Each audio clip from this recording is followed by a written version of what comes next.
Bonjour, bienvenue à tout le monde dans cette nouvelle capsule vidéo qui a pour objet de vous présenter un petit peu le travail que vous allez devoir faire sur la chronophotographie. Donc ce mot un peu complexe, normalement vous commencez à savoir un peu ce que ça veut dire puisque vous avez dû regarder la vidéo de présentation que j'avais faite sur ce sujet de chronophotographie.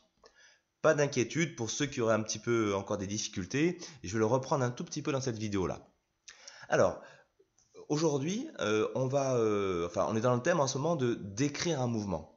Donc on a travaillé la semaine dernière sur la trajectoire avec le cascadeur un peu fou Rob Madison. Donc on sait maintenant ce que c'est qu'une trajectoire et comment on la trouve, comment on la dessine. Mais quand on veut décrire un mouvement en entier de manière précise, il nous faut la trajectoire de l'objet en mouvement, donc c'est-à-dire le chemin par où il est passé, grosso modo, mais il nous faut aussi la vitesse à laquelle il a parcouru cette trajectoire. Le but d'aujourd'hui, c'est d'apprendre à parler un peu de vitesse. Et donc on va prendre comme exemple ce skieur.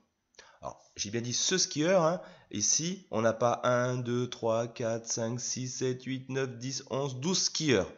Il y en a un seul, mais ce montage photo s'appelle donc la chronophotographie. Donc pour ceux qui auraient un petit peu oublié ce que c'est qu'une chronophotographie, en fait on va prendre des photos du skieur à intervalles réguliers. Toutes les 0,1 secondes, on va prendre des photos du skieur. Donc le temps là entre ces deux photos, c'est 0,1 seconde. Le temps entre ces deux photos, c'est encore 0,1 seconde. Ici, encore 0,1 seconde. Et toutes ces photos qu'on a prises à intervalles réguliers, on va les monter sur une même image que l'on voit là sur l'écran, qui s'appelle une chronophotographie. Voilà un petit peu ce que c'est en termes de rappel.